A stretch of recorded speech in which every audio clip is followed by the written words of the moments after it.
Hey guys, welcome back to my channel. If you're new here, welcome. My name is Natalia, and man, it is hot. I don't even know why I bother getting a blowout in the summer because it never lasts. And I act like my hair is gonna act any different. It never does. It never does. I don't even know why I try. That's my first rant. It's like, why does my hair think it's okay to frizz up all the freaking time? I don't even know.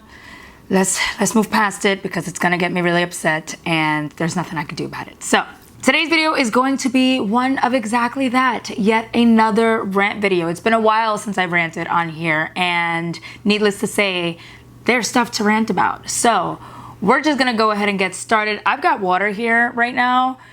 Drink your water. It's hot. It's like 90 something degrees today in New York, feeling like 105. Drink your water. But no judgment if you're drinking rosé, if you're drinking beer, if you're drinking whiskey, whatever you want, just drink it. So there are a couple topics today that I wanted to cover, and the first one is Aventura and Bad Bunny. First of all, the collaboration that no one saw coming, yet I always wondered about. Sorry if you guys can see my mic. Literally, this top is a very low cut and I had nowhere to put it, so sorry if you see it there. But the collaboration that no one saw coming, yet I really was sitting here for the longest time wondering when Romeo was gonna collab with Bad Bunny. I really did not see Aventura as a whole collabing with Bad Bunny.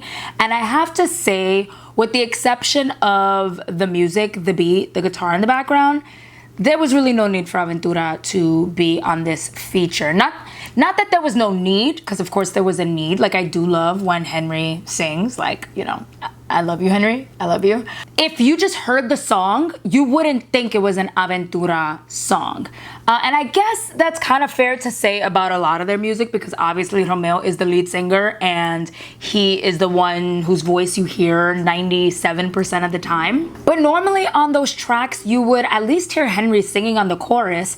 Henry literally said 2 words in this song, and they were the same word, okay? He said tú. In the second verse, he said tú.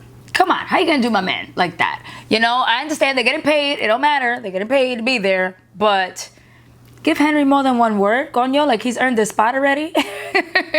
I just wanted to start there. Like, I was kind of surprised that it was Aventura and Bad Bunny. Exciting for those that are attending the upcoming concert. They are gonna be performing in MetLife Stadium in October, but which I don't think I'm gonna get to go to. I have a wedding and no one has $400 to spend on MetLife tickets. Plus, I was there during the Utopia concert, and honestly, those places like that and Yankee Stadium and those big stadium venues, like, they're not really ideal for concerts in my opinion. Like, they're great for sports events, obviously, that's what they're built for, but for concerts, like, at least when you go to Madison Square Garden or when you go to a traditional arena, like, you pretty much from anywhere can get a decent seat. Like, even if you're seated all the way in the bleachers, all the way in the top or whatever, like, at least you can see the stage properly. With those big, large venues, if you're sitting on the floor, or if you're in like the first rising level, which is like where I was, the view isn't all that great. It's very, very far because the stadium is so huge, and because these places are outdoors, the stage and production setup is very, very visible. Like, you see everything there. And I'll never forget, I'm totally sidetracking right now, but I'll never forget during the Utopia concert when there was like a huge production, what is it? Not even a ladder. It was just like, you know, those things that hold the people up that are sitting at the top, you know what I mean? So a huge one, like a camera guy, all the way seated at the top. And then there were just cords and everything. Like, literally, if you sat behind that pole, you would not see anything. And these tickets are pricey AF. We're talking upwards of $200 to $300 to get those seats. Not even floor seats. So when you're spending that much money, your hard-earned freaking money, and you can't even see the show, like, no. And so that honestly kind of turned me off from attending concerts in those big arenas. I would love to see Aventura, you know, now in 2021, of course, but to kind of like keep it real, like I've been to so many Aventura concerts, like I can't even count. Like honestly, I'm very, very biased when it comes to them. I love Aventura. They were my favorite growing up, and Romeo's my favorite. So I'm extremely biased, and I will always like go see them. Like I literally can't even tell you how many times. There have been times that I've attended multiple shows, a part of the same tour. Like I've been around. For me, like even with that, like I could kind of imagine what the show's gonna be like, you know, and I'll wait for the YouTube videos, because these big stadium shows, like it's inconvenient. Like if it's not a big sporting event where everything is taking place in the center, it's kind of sucky, you know? Like it's different if they put the stage in the middle and everything was built around it, but for the Utopia tour and for most concerts I've seen there, the stage is all the way on one side of the arena and they have the whole thing packed. So I don't know, we'll see, but that was not at all what this was about. This was about Aventura and Bad Bunny, and the reason I brought up the concert is because if you're in one of those big cities like Miami or New York, chances are you're gonna get to see Bad Bunny too, so that is pretty dope. Wow, I just literally went like almost on a 10-minute rant, so like about something else that wasn't even on my script. But anyway, Aventura and Bad Bunny. It's gotten a lot of mixed reviews on Twitter, because Twitter is like where I go for all my news. They've gotten a lot of mixed reviews, and I understand why. Because when I first heard the song, I was not like, oh my god, like blah blah blah. But as you would expect to be, with it being Aventura and Bad Bunny, like that should be like the collaboration of collaborations. But when I heard the song, I was a little underwhelmed, I have to admit. Now I do like the song. I actually do enjoy the song, like genuinely, because I've heard it so many times. And not that I forced myself to like it, because if I didn't like it, I didn't like it. But I do appreciate it. Like I do think that it was fun for them to add another reggaeton song to, you know, their discography. Look at that. And I enjoyed it. I enjoyed it. But I, like everyone else, kind of was expecting / would have preferred a bachata song, because it would be something super traditional for Aventura, who hasn't been around for, you know, years, over 10 years already, since they've like separated. And they came out with Immortal, which was a bachata song, which is probably the reason why they didn't come out with another bachata song. But it would be something super traditional for them, and it would be something super different for Bad Bunny. You know, we haven't heard him on a bachata song yet, so that would have been really, really cool to kind of hear how they spun that. I'm sure it came up, you know, it probably came up in the studio, and they just decided to go with a reggaeton song. A lot of people were comparing it to Ella y Yo, and I do see how the beats are very similar. Listen to Ella y Yo and then listen to, what is it, Volvi, and you will notice a similarity, of course. But yeah, like overall, my thoughts on the song, it's a good song. Is it the summer banger that we wanted? I don't know, it could be. So I just want to say, for the critics of the song, give it a chance, listen to it a couple more times. I know a lot of people also like weren't a fan of the lyrics, because they are pretty toxic, you know, like talking about, you know, your ex is with another man and you're talking about, I'm here coming back for you, like typical guy shit, you know? So let me know in the comments down below your thoughts on the Aventura and Bad Bunny song, because it was definitely a topic of conversation on Twitter, and I'm here for everyone's opinion. Next topic that I want to say, I want to touch on it, but I know I can't just touch on it. And this is something that I don't even like really talk about like on my channel, but it's just so intriguing to me. Like the way that I am invested in this is comical, honestly. J.Lo and Ben Affleck. Who saw 2021 being the year, sorry if the clapping is so loud next to the microphone, but 2021 being the year that J.Lo and Ben Affleck get back together? Who saw it? Who saw it? Who saw it? I didn't see it. I literally, here was J.Lo and Ben Affleck getting back together, and I was centuries, miles, universes away from that.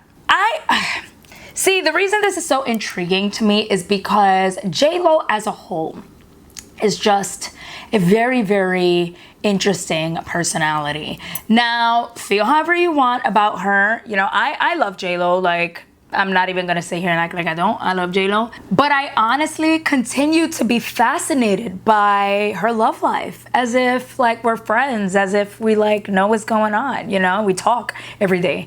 Because this girl, like, whatever energy she has towards getting past a relationship, everyone needs that. She needs to share the secret, okay? Whatever she's drinking, whatever she's eating, whatever she's doing, to have that energy. Because my girl can literally go from serious relationship to serious relationship in the drop of a hat and not even be thinking about the previous person.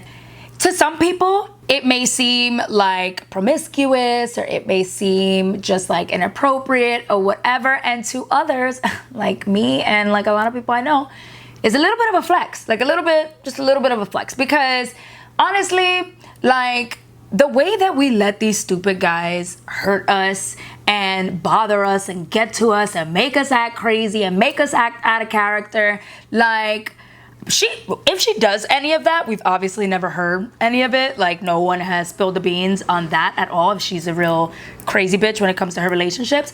But the way that this woman is able to leave these 2, 3, 4, 11-year relationships and just keep it pushing with her career, with her new endeavors, with new men, it's crazy. Like, I am just fascinated by it because she does it so often, like literally, you know, even from when she was last with Ben Affleck. She broke up with him, I think I read in like January 2004, and then by June, she was married to Mark Anthony. Married to Mark Anthony. Her ability to just literally keep it pushing is something that we should all learn from.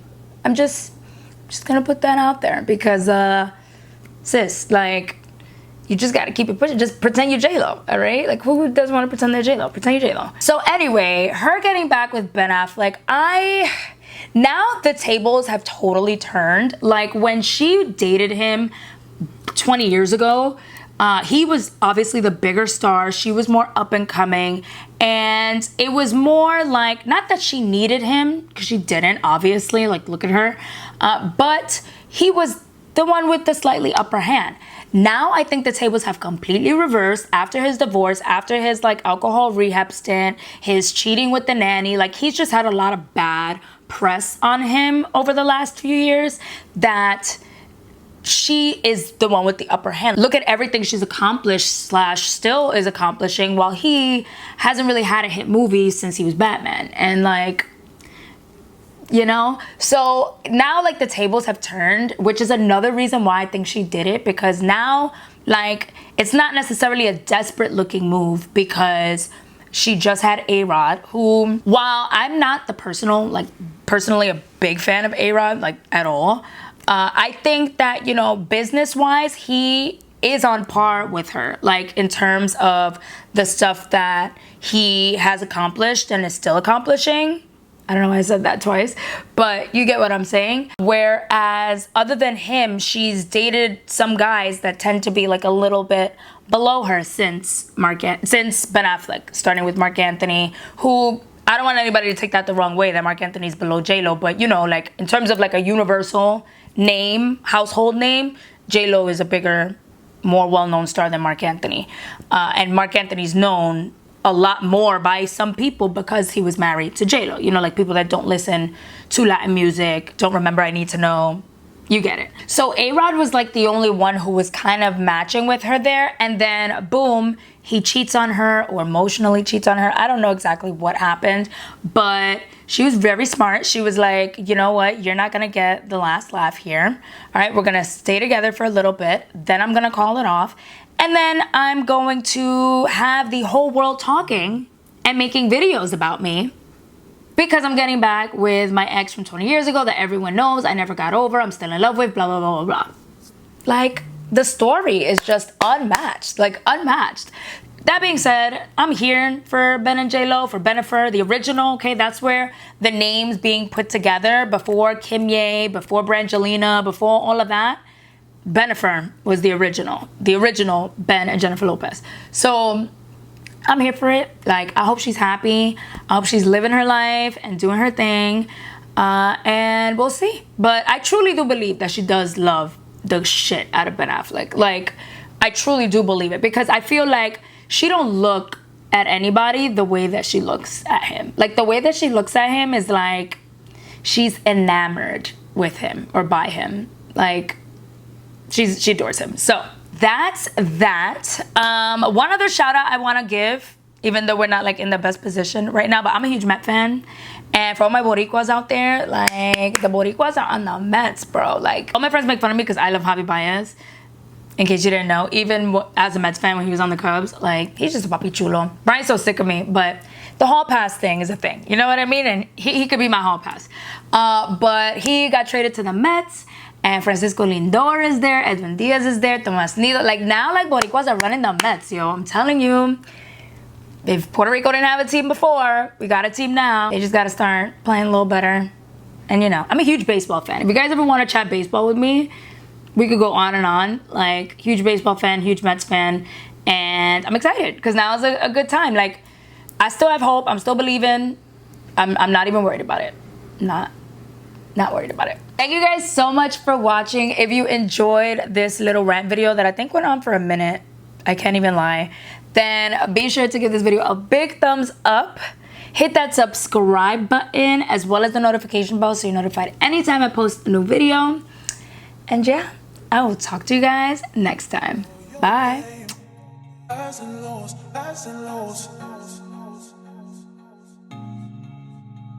It's all the same. Highs and lows, highs and lows. Keep all your game.